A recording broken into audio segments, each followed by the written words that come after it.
Hey, what's up everyone? It's your girl Brain Shanae, and today I'll be sharing with you my March mid-month wrap-up.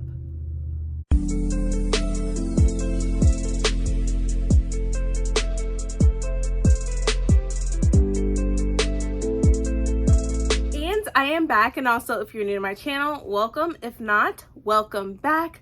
So like I said before, I'm going to be sharing with you my March mid-month wrap-up. I feel like March, I don't know what it is, but it's going by really quickly. And I feel like I didn't read as much as I usually do.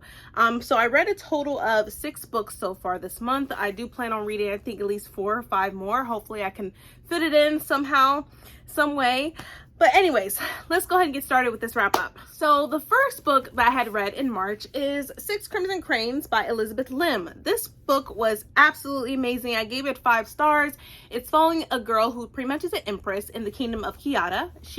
Her name is Shiori, and she has, I think, 6 or 7 brothers. I don't remember. She has a lot of brothers, and she's also betrothed to Takan, who she really doesn't care for. She really doesn't want to be betrothed. She really wants to just live her life and, you know, have a good time, because that's what Shiori is. She likes to have fun and enjoy her life. But, you know, things don't just go as planned, and she also is an empress, so she needs to be married to and have a husband, you know. And also in this family, we have her stepmother, Rakama. Now, during this time, Shiori, she just admires Rakama and loves Rakama. But then she starts to notice something and sees Rakama for what she really is, and she pretty much snuck up on her one night. And the next thing you know, Rakama ends up cursing not only Shiori, but her brothers as well. So for Shiori, she puts like a wooden hat over her head where nobody really sees her eyes. So literally she put something wooden right here, but where nobody can identify her or nothing. And on top of that, she magically changed her brothers into cranes. 6 cranes. So she has 6 brothers, technically, correct. 6 cranes, which of course 6 crimson cranes. So her brothers were turned into cranes, and Shiori was not able to speak or talk to no one. And if she did, or tell anyone what had happened to her or her brothers, one of her brothers would die instantly. So Shiori had lived, you know, she left the kingdom because nobody recognized her, and so the emperor thought that somebody kidnapped his children, which was not the case. Something else had happened to them. So she was pretty much living, you know, trying to live the best as she could, and she was a cook. And that's when she saw someone there who was, she didn't know who he was at the time, but he was very intrigued by her, you know, and he was on the search. He was trying to find the Empress Shiori, not knowing that that was Shiori herself. And this is the time when Shiori was looking for her brothers as well, because she had wandered off into the sea to another village, and you know, her brothers were looking for her they are cranes, so they're flying, trying to look for her for months. Next thing you know, she ends up going into the actual kingdom of Kyoto, and she stumbles upon the palace of her betrothed that she did not know at the time was her betrothed. She just didn't want nothing to do with him. She did not meet him or anything at all.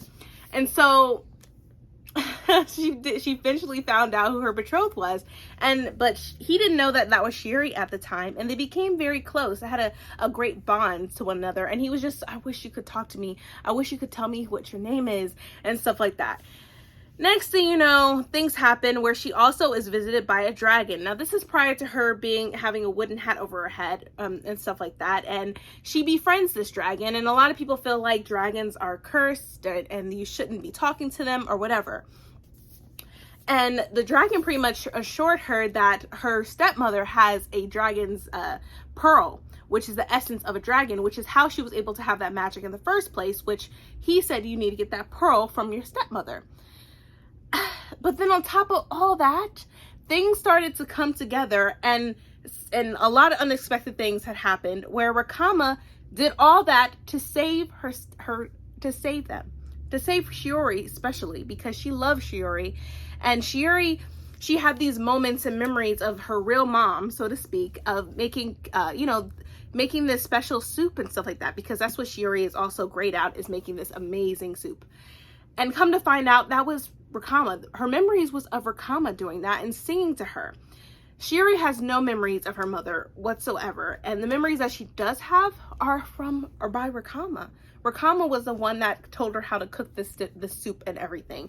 Rakama is the one that was trying to save her from the very beginning, because there was a darker spirit. How can I say this? People that wanted power were trying to come for Shiori and her brothers. So that's why Rakama did what she had done. And, you know, it was a sacrifice. And then she also told, you know, brought it up to Shiori of who her true identity was. And throughout this book, it was filled with dragons and wonder, cranes. It was just fantastic. I love this world. It was filled with magic and also with the love interest, which I really love. So now I'm looking forward to the second book because I feel like it's going to be amazing. But yes, I rate this a 5 out of 5 stars, and this is the Fairy Loot edition if you wanted to know, or you know, if you like, oh, look at those ages. Yeah, this is the Fairy Loot edition. And like I said, I love this book. I gave it a 5 out of 5 stars, and I cannot wait to read the second one. The next book that I read, which I gave it a 4 out of 5 stars, is Don't Cry For Me. This is by Daniel Black. Now, the one thing that I will say, there are a lot of content warnings within this book: violence, sexual assault, neglect, child endangerment, homophobia. That's a lot. That's all that's within this book. So I just want to let you know, because it doesn't really say there's content warnings. And when I got this from Book of the Month, the only content warnings they gave that they had written was sexual assault. But there's a lot more in this book, so I just want you to be aware. But we're following a man, and he's sick. He has cancer, and him and his son does not have a good relationship because of how he treated him. And so we're following Jacob is writing all these notes, these letters to his son Isaac, telling him and explaining to him why he acted the way he did towards him. So this is when from the very beginning, he talks about his childhood, how he was brought up by his grandparents and also lived with his big brother in the South. And his grandfather was telling him how a man should be, how a man should act, what they should do, what the wife should do in the household, what the wife's role is, etc.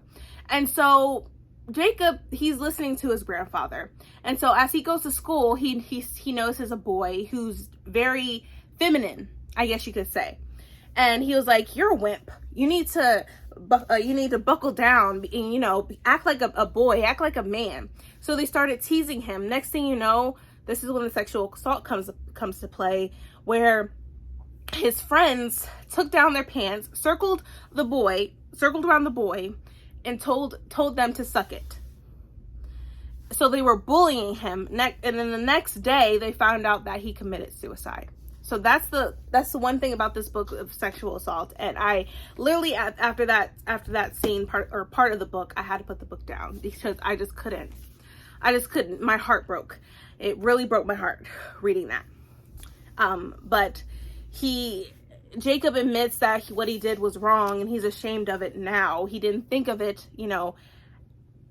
as a bad thing back when he was young, because, you know, his grandfather taught him otherwise. So that was his childhood. Next thing you know, Jacob's brother passes away because of illness.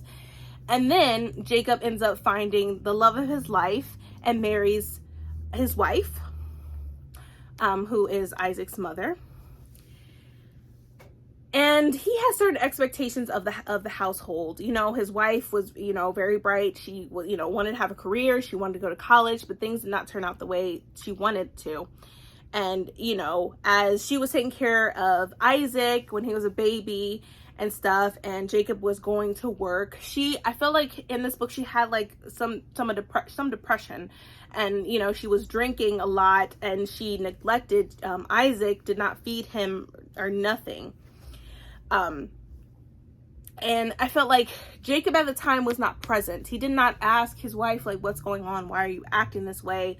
And, you know, he did find out that was because she didn't like her life. She wasn't happy with the life that she had at the time. And then on top of that, Jacob started getting, like, noticing things about his son that he did not like, and felt like, why are you playing with dolls? You should not be playing with dolls. You're a boy. Why are you doing this? And his mom was like, you know, his wife was like, leave him alone. They're just toys. And then later on, as Isaac gets older, Jacob notices other things, and he's homophobic, and he started to beat Isaac and stuff, saying that you're a man, you're a boy, you don't act this way. And it was very hard to read, but I think that it also has it's accurate to how some people behave, not just back then, because this is back in around the 60s and 70s, but I feel like it also happens now and today. But like, out of the hard-hitting topics within this book, I really did love it because it's also reality. It's also what happens on a regular basis and in society. And Jacob did say, he did say what he did was wrong, and how he was acting towards Isaac. And that's why he wrote these letters to Isaac, because he couldn't go to him in person and tell him that he was sorry. At the end of the day, these letters were for him in a form for Jacob to tell his son Isaac that he is sorry for everything that he has done to him, along with his mother. And there's a lot of other hard-hitting things too, as far as, Jacob's wife was not happy with him, and she confessed how she wanted more kids, but not with him, and she was pregnant on multiple occasions, and she got rid of them. And Jacob did not know that, and that's what led to their divorce. So it's a lot of hard-hitting topics within this book. Like I said, I appreciated this book, but it was really hard to get through. But I get it. So that's why I gave it a 4 out of 5 stars, because yes, it is hard-hitting topics, but then again, it's also realistic, and it's still occurring to this day. Even though Jacob, this was set back in like the 60s and 70s. And Jacob, he had to educate himself, which is why he also wrote these letters, because he knew and he was aware that he was ignorant and his actions were just wrong, completely wrong. So I do appreciate this book. Like I said, a 4 out of 5 stars for Don't Cry For Me by Daniel Black. Now this next book, I gave this a 5 out of 5 stars. I loved it, but man, it left on a cliffhanger, and now I need to hurry. Carrie Maniscalco needs to hurry up with the 3rd book, and that is Kingdom of the Curse by Carrie Maniscalco.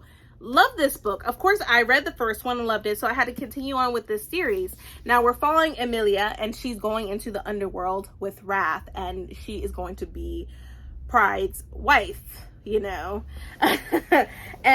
she doesn't know what to expect in the underworld, so she has the expectations, but then again, she also has a goal of finding out who killed her sister Victoria. Now, throughout this whole process within this book, Emilia is a tease, because Wrath, he definitely wants her, but he doesn't want to force anything or nothing. He wants Emilia to come to him and say, this or that and whatever.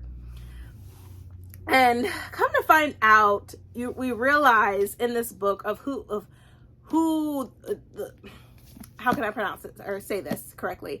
We find out who her husband is really going to be. Now, I can't if for order me to give you a breakdown, this book would be spoilery, and I just don't want to do that. It's not for this one particularly. We find out a lot about, when it comes to Emilia, about Victoria, who was killed in the first book, right? And then we find out more about Wrath, his real name, and stuff like that, which I was like, what? And then Emilia, like I said, she was a tease, but then she's like, okay, in order for me to find out this and this and this, I need to have some power.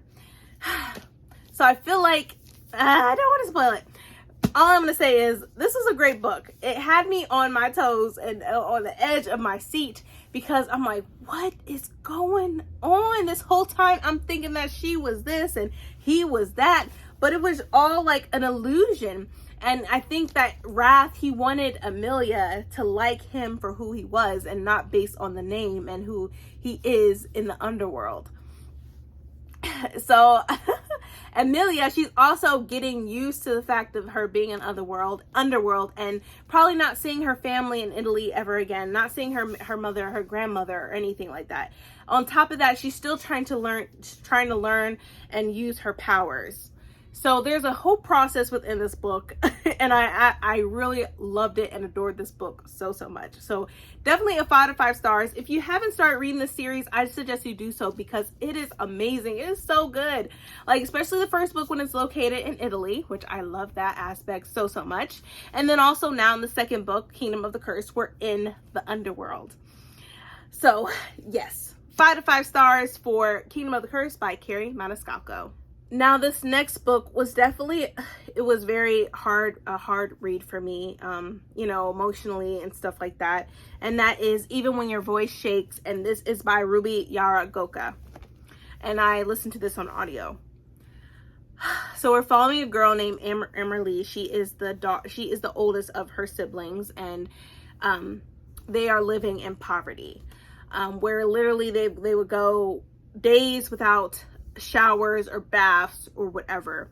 And her mother, which her mother lives with them as well, she is going through depression, and so she's not working, she's not doing anything. And then also Emily's father abandoned them because the one reason why her mother is depressed is because she lost her baby, and then also because it was a girl, and of course her husband wanted a boy, and that's another reason why he left, because it wasn't a boy, because he had a household filled with girls and he wanted a boy.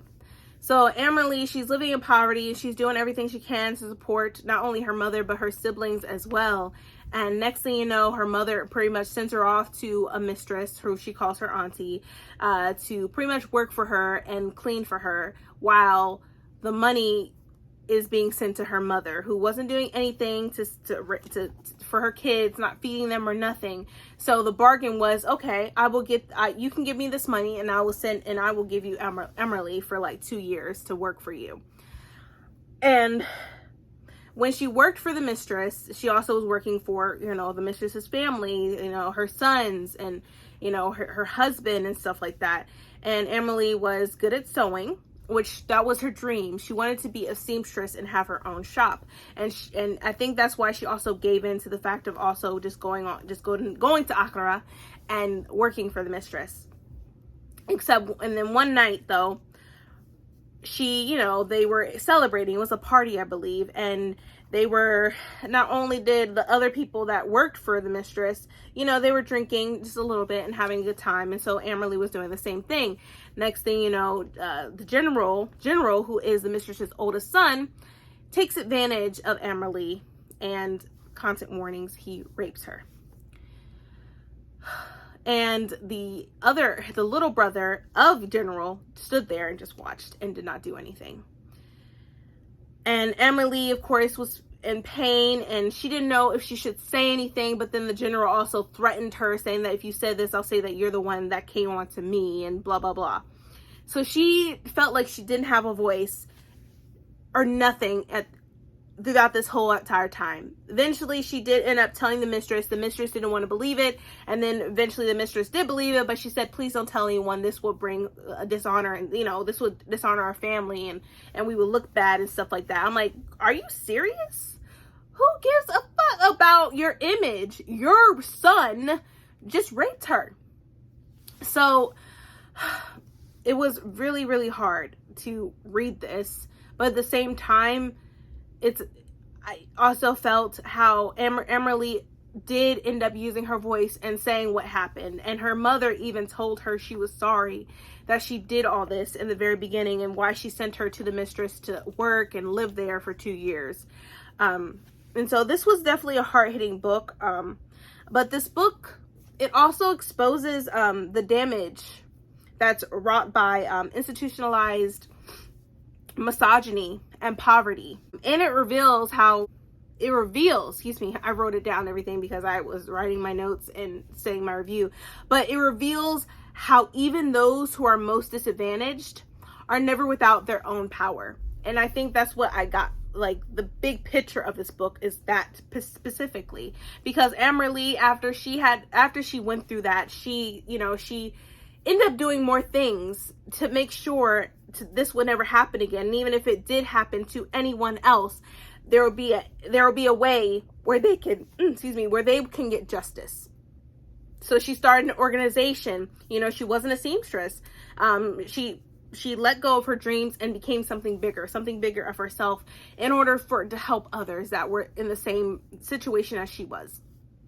So she became a lawyer, created an organization to help women and also to use their voices. And that's one thing that I will say, this book definitely has that that I feel like that's what made this book. Because yes, that happened to Amory, but then she rose up. She used her voice, and next thing you know, she ends up creating an organization to help other people and other women who went through this, and saying that it is never your fault. It is never a woman's fault. And that's what I loved about this book, because it's not. I feel like, especially in this book, the men were saying like women shouldn't be wearing short skirts and stuff if they don't want the attention. I don't want to hear that bull crap. That's just bull.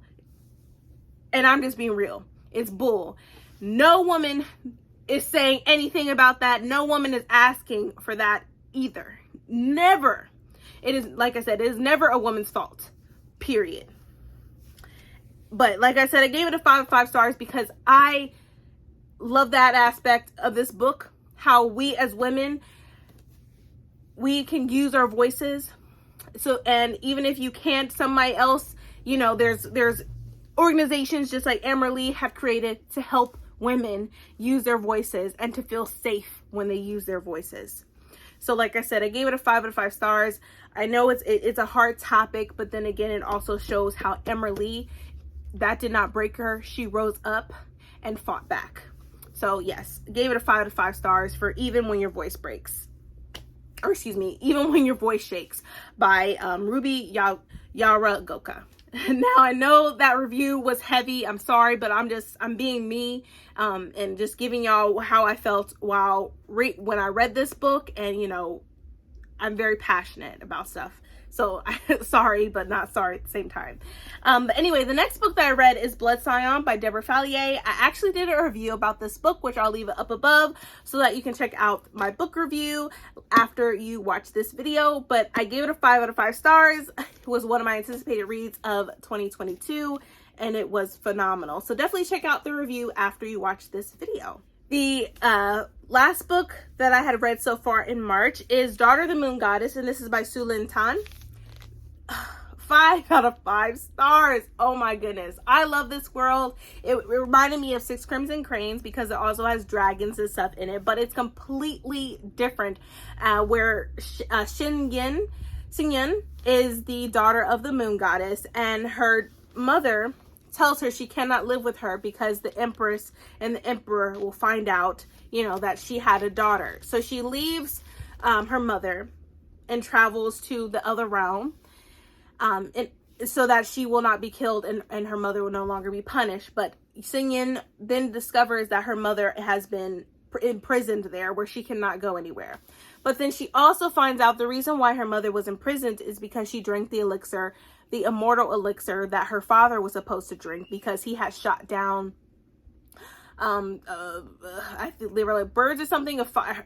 I don't remember specifically, but he has shot down people who were actually flying. They didn't look like people, but he shot them down, and they were kin to the empress, which is why, you know, she was imprisoned. And also for drinking the elixir that was given to her husband by the empire. So Shinyan's father was supposed to drink the elixir, not her mother. But her mother didn't know the rules. She only drank the elixir because when she was pregnant with Scion, she was dying, and she did not want herself to die nor her baby to die. So that was the choice that her mother had made. So Scion, she then pretty much lives with the emperor and empress, not knowing that they were the ones that had imprisoned her mother. But then she also starts to have a love interest with the son, Li Wei.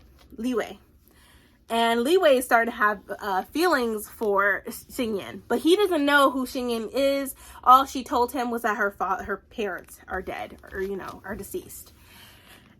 And so there was a trial, and there were a few tasks that people had to make in order for them to live and to study alongside Li Wei. And of course, Scion was the one that had won. And so she was not only his person where she would be studying everything he did as far as the fine arts and, you know, things about flowers and what they do as far as flowers that put you to sleep, etc. And learning how to fight, use a bow and arrow. She won all that. But at the same time, they also created a friendship, which started to become something more. But then when that friendship becomes something more and they confess their love for one another, that's when literally she felt betrayal. When she finds out at a party that Li Wei is betrothed. After he confessed his love to her, and then he says, like, you know, I'm sorry, I can't do this because it's my family and we're doing this and also to have allies and alliances. So Scion felt stabbed in the back. But she continued on, you know, being a great person with a bow and arrow. She continued on being in the military, and she had defeated all these different creatures that were threatening people's lives and stuff. And then during that time when she's in the army, you have Wenxi, who also is starting to fall for her. But then we find out he's not who he says he is. He ends up being part of the demon realm, and that came to surprise. And then on top of everything else, Scion still had feelings for Li Wei. But then again, she still, her main priority was to figure out a way for her to save her mother and to take her out of imprisonment. So when she saved Li Wei when he was captured, her reward was pretty much saying like, when she got the Crimson Talisman, pretty much, which is something that is rarely given to anyone, but she got that. And since she got the Crimson Talisman, the Emperor said that for you getting this, I can produce you a favor, any favor you want. And then that's when she confessed to him who she truly was and who her mother was and who her father was at the same time. And they did not like that. But then again, the Emperor had to keep his favor, but at the same time he didn't. So he said, if you do this, if you get a dragon's pearl, or 5 of the dragon's pearls, or whatever, I will set your mom free. So that was the thing. She had to take the essence of a dragon. But at the same time, when she was on her journey, that's when Wenxi started acting funny. And that's when he pronounced who he really was. And so he pretty much taken Scion into captivity. But he loved Scion. He wanted her to be with him, but she was betrayed. And then on top of that, he wanted to also have the dragon pearls for himself in order to be the ruler of the demon realm and also take over the entire world. Scion was not going to let that happen. She was not going to let that slide. So in order for, she found a way to escape. She was able to get the dragon pearls, which they had made a promise to her that they will only serve her and stuff like that. And so she's like, okay, if I give the dragon pearls to the Emperor, it would not be a good thing because he'll try to control the world. So she maneuvered around her obligation. She got the dragon pearls, but then set the dragons free, and made sure the essence were no longer in the dragon pearls. And then she gave the dragon pearls to the Emperor, saying, what is this? She said, these are the dragon pearls.